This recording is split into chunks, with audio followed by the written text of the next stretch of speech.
La Universidad Autónoma del Estado de Hidalgo, su patronato universitario a través de la División de Extensión de la Cultura, le dan la más cordial bienvenida a la 33 edición de la Feria Universitaria del Libro 2020 en su modalidad virtual.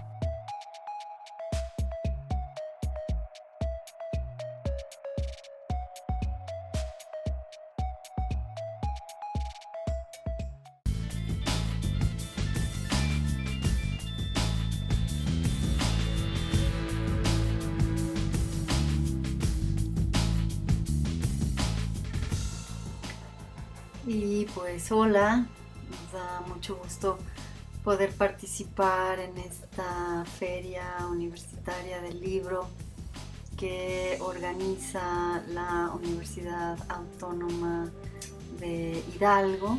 Muchísimas gracias por la invitación y también muchísimas gracias a mis colegas de la UACM, porque bueno, pues andan detrás de todo esto y pues en la edición y todo el tema de que estos videos lleguen a ustedes lo mejor posible.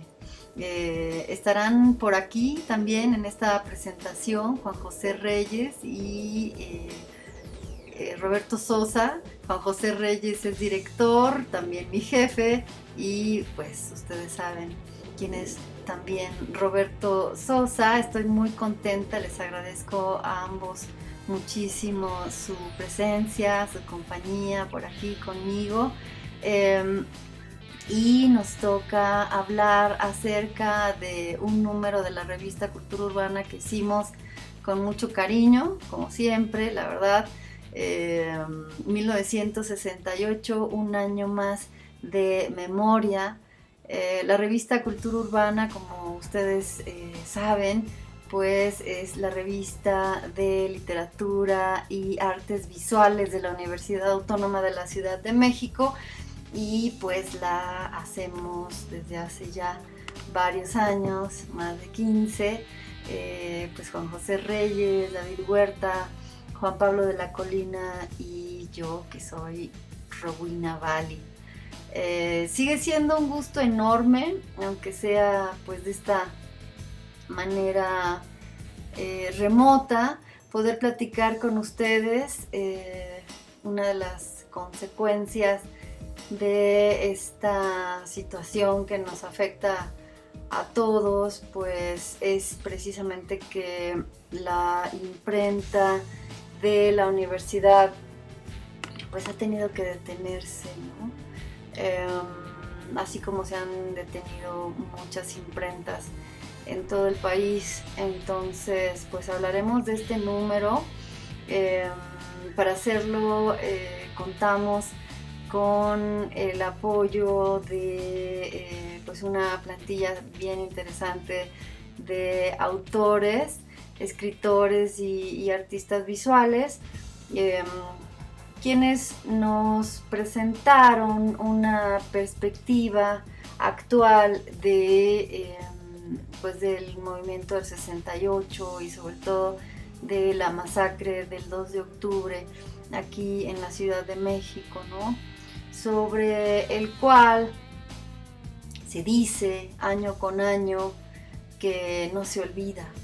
Entonces la idea fue que pues personas, autores pues que no vivieron precisamente el 68 nos hiciera indagar acerca de la manera en la que se recuerda México, ¿no? En la que recuerda México el 68, las generaciones que no precisamente lo vivieron, pero que lo tuvieron presente en este recordatorio que año con año tuvimos, ¿no? Artistas visuales que nacieron varios años después del 68, como es el caso de Bernardo Fernández, quien es pues además un muy buen escritor. Bernardo Fernández Beff tiene un trabajo interesante en el ámbito del cómic, de la ilustración. En fin, Mario López, un colega tepiteño, que también escribe, que también hace una fotografía muy interesante, dibujo a lápiz, a tinta. Filogonio Velasco, un joven artista mazateco que ha dado muchísimas sorpresas, a quien conocemos muy bien, hemos tenido la oportunidad de platicar con él en varias ocasiones. Power Azamar, otro chavo que tiene un trabajo muy bueno. Mónica Ae, una talentosa galerista nuestra también desde hace ya varios años. Claudia Galvez, Raymart, que nos entrega una imagen panorámica de pues esta zona de la Ciudad de México que fue escenario del 68. Me falta mencionar a un artista venezolano, Miguel Molina, que nos presenta una imagen que habla del autoritarismo, casi que como una imagen universal.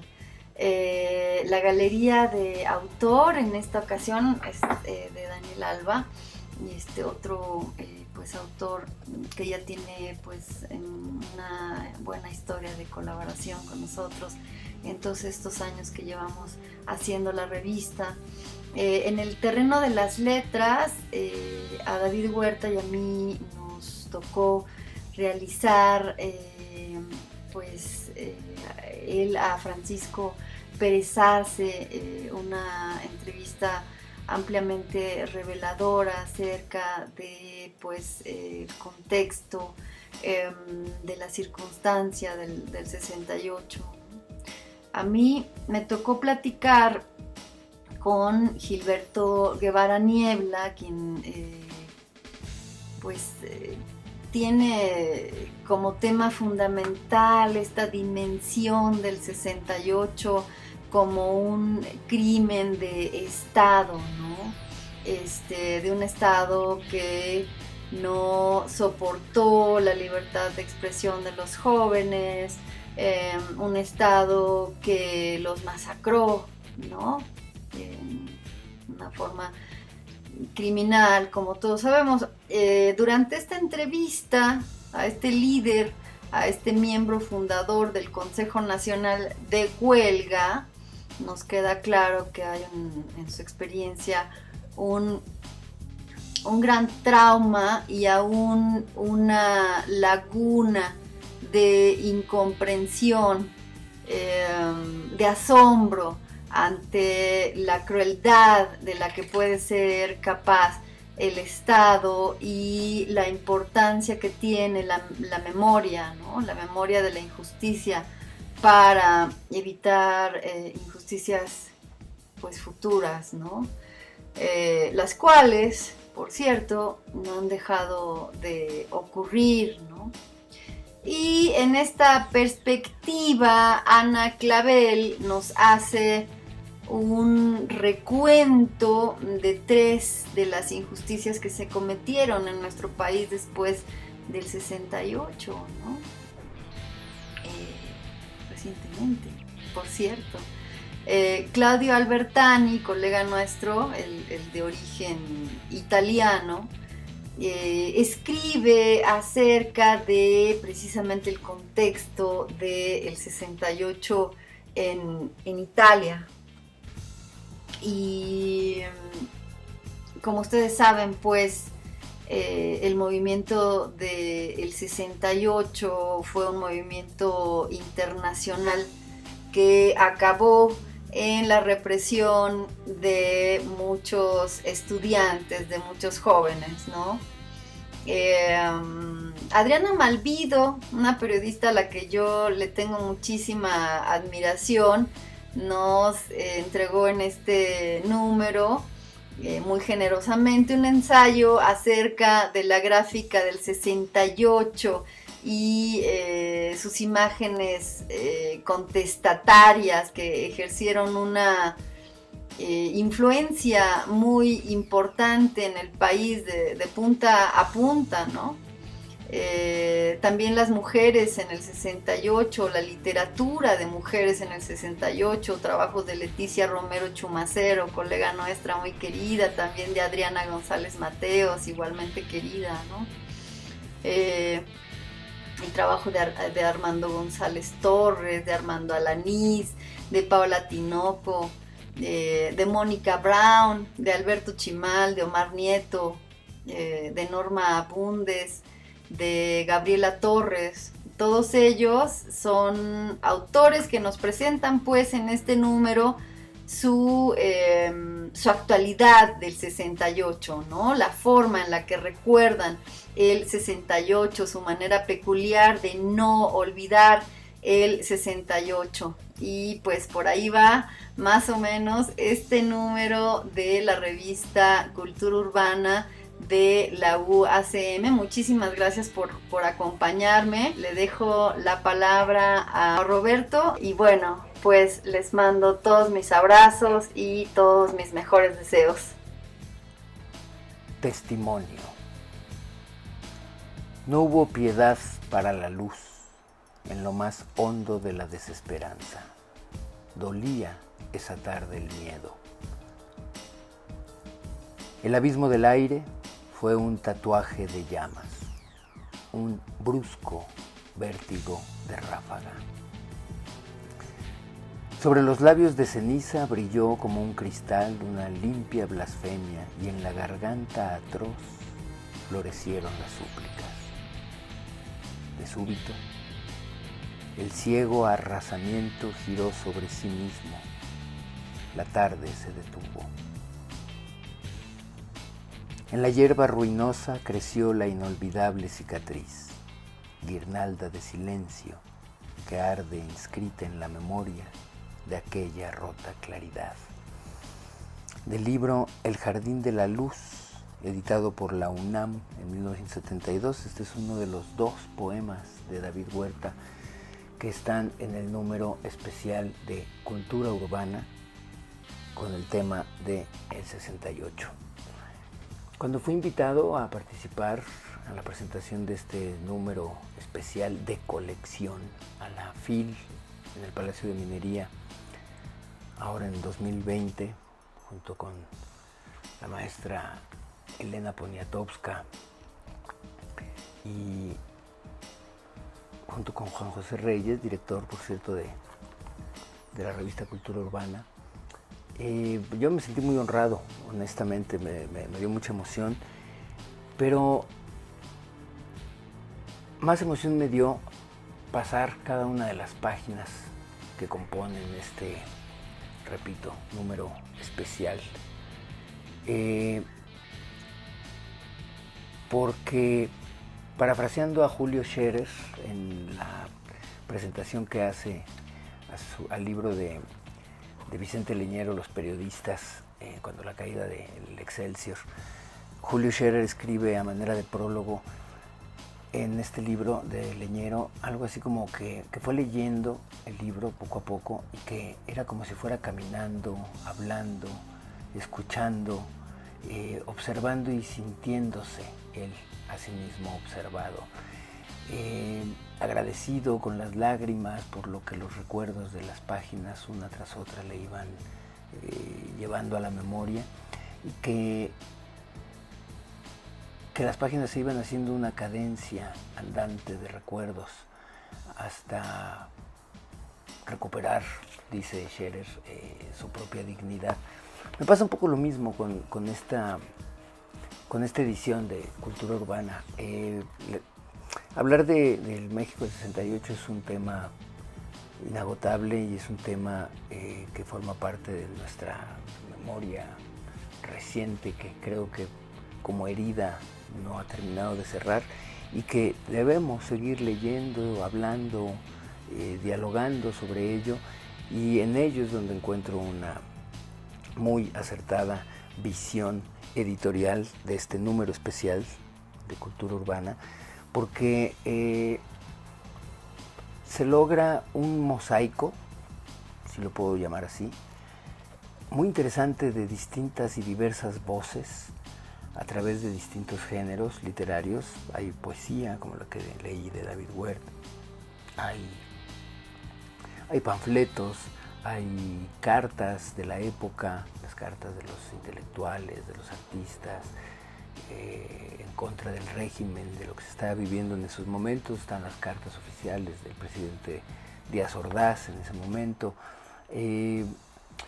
Hay una entrevista muy interesante que hace la misma Rowena Bali a Gilberto Guevara Niebla, miembro del Consejo Nacional de Huelga en aquel entonces, y es una entrevista muy, muy extensa, interesante, que si no lo mejor, sí es de lo más remarcable del número, pero todo es injusto decir que una cosa es más remarcable que la otra. Hay un texto por ahí de Armando Vega Gil, también muy, muy interesante, y hay uno de Mónica Brown, que me parece que dice Volver a la infancia, no me acuerdo cómo se llama. Hay un texto de Irma Gallo, de Alberto Chimal, Nuestra historia ajena, Paula Tinoco, en fin, hay este que les comento de Mónica Brown, Adiós a la infancia. Sus 3 primeras líneas dicen: 2 de octubre, una herida que no cierra nunca, una fractura más en un país sin inocencia ni infancia, pero en el cual, pese a todo, cada que un joven sale a la calle a exigir justicia, hay esperanza. Y eso es lo que me sucede con este número de Cultura Urbana, que uno lo ojea y dice uno, hay esperanza, porque no dista mucho de la realidad en la que estamos en el presente, y nos ayuda este número de Cultura Urbana especial del 68 a entender mucho de lo ocurrido en aquel entonces, de todo el movimiento, de cómo se gesta, porque muchas veces sabemos de él a partir de la matanza de Tlatelolco del 2 de octubre, pero aquí hay una serie de artículos, ensayos periodísticos de la época que ayudan como a entender mucho más el proceso que se estaba viviendo y de dónde se gesta y cómo se origina, y entender que es un movimiento no exclusivo de México, sino un movimiento internacional, ¿no? En donde en diversos países estaban ocurriendo cosas, en Francia, en Checoslovaquia. Viene aquí una especie de grabado con un texto de Thomas Mann, de esta fiesta de la muerte, de esta mala fiebre que incendia en torno suyo el cielo, de esta noche lluviosa, ¿se levantará el amor algún día? Dice Thomas Mann.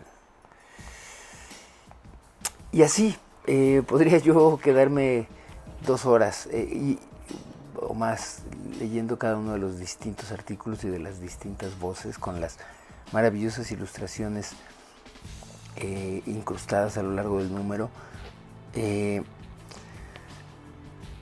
Y es lo que me gusta, que es un número que se puede consultar en cualquier momento, que se puede abrir en cualquier página y que va a ayudar a abrir y a entender mucho más ampliamente el panorama. Es una gran edición como número especial. De hecho, el primer artículo es la frase: 2 de octubre no se olvida, ha derrotado al poder del Estado. Es una entrevista a Francisco Pérez Arce, realizada por David Huerta. Felicidades a todo el consejo de redacción, el diseño que está a cargo de Juan Pablo de la Colina, y felicidades al trabajo editorial de Rowena Bali. Y como dice el eslogan de la Universidad Autónoma de la Ciudad de México, nada humano me es ajeno. En el caso de este número, ninguno de los artículos aquí contemplados me es ajeno. Gracias por tomarme en cuenta, por invitarme a participar.